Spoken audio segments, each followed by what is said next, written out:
The Resident Evil series is a bit like pizza, isn't it? Over the years, the games have come in a variety of different forms, some of which have, like the presence of pineapple atop said tomatoey, doughy treat, been quite divisive. But at the end of the day, no matter how half-baked or overly cheesy they might be, they're still highly satisfying. God, I'm hungry. The venerable survival horror series is perhaps best known for its spooks, but it's also famed for, at times, being absolutely flipping mental, and it's those moments that we're looking at for today's video. Whether it's an out-of-place quip, a bit of wonky voice acting, an insane boss fight, or a truly unhinged action taken by one of our favourite characters, if it's a bit daft and has happened in any title bearing the Resident Evil moniker, it's more than welcome on this list. Fair warning, we will be talking about potential spoilers for all of the numbered Resi games and Code Veronica, so bear that in mind from here on out.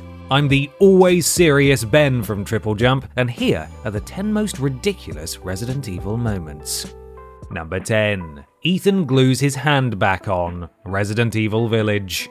At the time of writing, Resident Evil Village is the most recent non-remake title in the series, but although Capcom had had 25 years to get all of the silliness out of their systems by 2021 when Village was released, they still couldn't help but to slip this wackiness into the game's runtime. Whilst searching for his missing baby daughter Rose, faceless dad Ethan Winters finds himself roaming the corridors of Castle Dimitrescu in the eponymous village, stalked by everyone's favourite big woman. After he's caught searching her chambers, Lady D hurls Ethan through a door before chasing him to the castle's lower levels, where she quickly catches up to him and fixes his carpal tunnel problem once and for all. Following a tense chase, Ethan is able to escape, and the first thing he does is reattach his hand to his arm. How, you may ask? By shoving the dismembered limb back onto his bleeding stump and then pouring medicine on it. Of course, it makes so much sense. What's even sillier than the idea of Calpol fixing an amputation, however, is the fact that it also glues his coat back together as well. Magical fix-all wound ointment will happily buy, but magical fix-all wound ointment with clothing repair?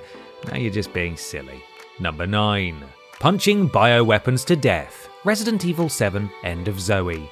Just because something is heaps of fun, it doesn't necessarily follow that it isn't also completely insane, as evidenced by Resident Evil 7 DLC End of Zoe. Resi 7 itself is, compared to the other titles in the series at least, a fairly sober affair and tells of Ethan Winters' search for his missing wife Mia, who's gotten herself involved with a less than savoury crowd. End of Zoe, on the other hand, is totally bat plops. The additional content shifts the focus from Ethan and instead puts players into the shoes of Joe Baker, brother of Jack Baker, as he attempts to find a cure for his niece Zoe's Eveline-induced mold issues. All sounds fairly normal so far, right? Well, we haven't told you the best part. Joe goes around punching the mold monsters to death. Yes, indeed, it took Ethan Winters a series of progressively more powerful firearms to dispatch all of the monsters dwelling on the Baker estate, including Jack Baker, but it turns out that all he really needed to do was dispense a couple of well-timed right hooks. As silly as this whole thing is, however, we've got to hand it to Capcom. End of Zoe is a hell of a lot of fun.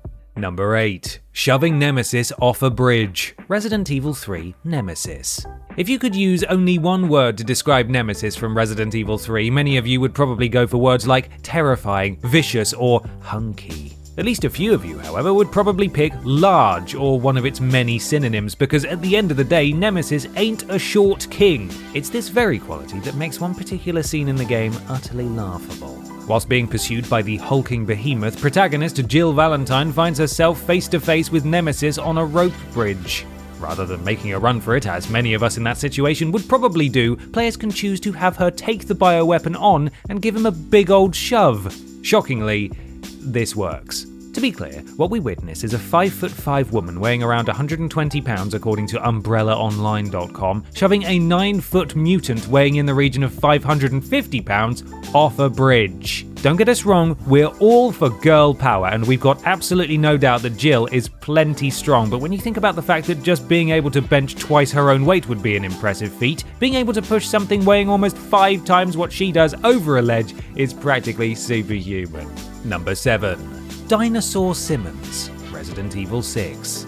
After Resident Evil 5 was something of a flop, and let's face it, a a teensy bit problematic. Expectations weren't all that high for Resident Evil 6, and yet, somehow, it still managed to disappoint. Now, hold on. Ben talking now, off script. Resident Evil 6 is the best video game ever made, and I shall hear no more slander about it. Okay, continue, Ben. Thank you, Ben. I will, Ben. You're welcome, Ben. Leon's campaign wasn't terrible, despite his best efforts to quip the zombies to death. Not a fan of sewers indeed, but the rest of the game ran the gamut of laughably bad to just plain old plops. Still, as okay as Leon's campaign is, it isn't without its silly moments, which brings us to Dinosaur Simmons. After Leon and Helena discover the National Security Advisor Derek Simmons is affiliated with Neo Umbrella, they hunt him down only to find that he has been infected by a Jaavo. He admits to having killed the president in order to maintain national security before the virus takes hold, and he mutates into a big old meaty T-Rex.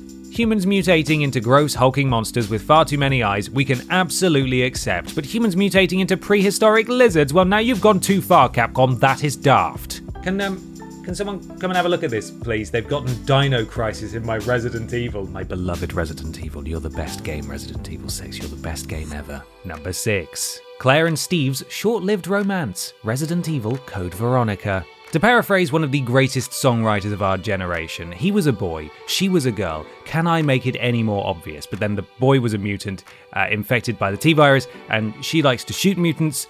And what more can I say? I think that's what Avril had to say on the matter of incompatible love interests anyway, maybe? Now, whilst Claire Redfield is a heterosexual woman and Steve Burnside is a heterosexual man, it doesn't follow that they're a match made in heaven. In fact, Claire is a strong, smart, capable person, and Steve is a bit of a whiny man baby, so in the real world there's next to no chance that they'd end up together. Still, he was the only eligible bachelor that wasn't actually trying to kill Claire, and so, naturally, romance had to ensue. At the end of Resident Evil Code Veronica, Steve ends up getting injected with the T-Veronica virus and attacks Claire. Luckily, he's able to regain enough control of himself to chop off his own limb, freeing Claire before reverting back to human form, though mortally wounded. As he's dying, he confesses his love, and it's all meant to be very sad. Unfortunately, because of the aforementioned man-babiness throughout the game, the whole thing just comes off as incredibly sudden and really weird. Number 5. Where's everyone going? Bingo!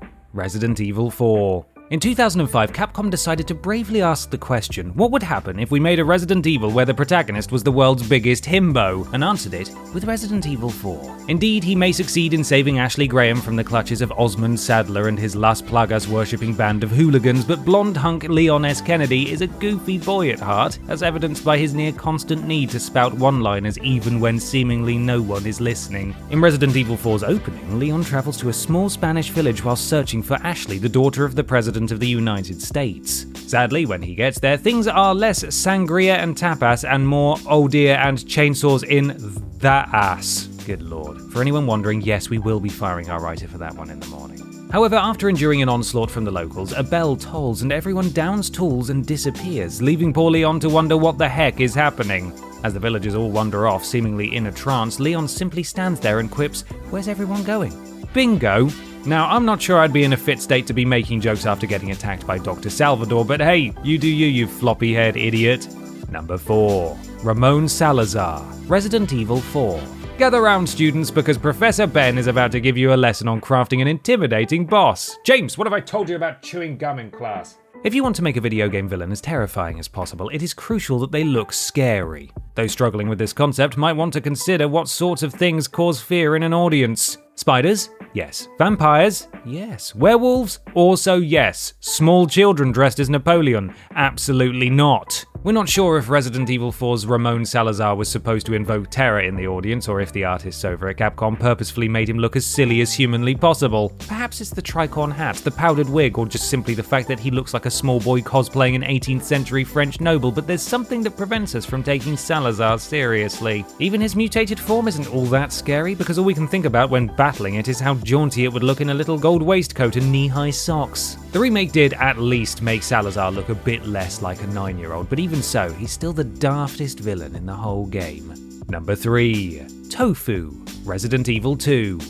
Tofu. It's delicious, it's nutritious, it helps make meat-free Mondays that little bit more interesting, and whilst you'd absolutely expect to find it in a nice soup or a noodle dish, you certainly wouldn't predict that it would turn up in a Resident Evil game. Turn up in a Resident Evil game? It did, however, and as a playable character no less. We've seen some crazy rewards for achievements in our time here at Team TripleJump, but none takes the cake quite like the reward players receive for beating Resident Evil 2 3 times with an A ranking and then finishing the 4th Survivor level as well. Complete this Herculean feat and you'll be rewarded with new 4th Survivor character, Tofu. This isn't just a name for some vegan bloke, indeed it is literally just a block of knife-wielding condensed soy milk. Tofu replaces Hunk, and so players are left to traverse levels that they had previously been able to use a shotgun, handgun and a magnum in with nothing more than some squishy bean curd and a kitchen knife. You'd be hard-pressed to find a sillier video game character, let me tell you.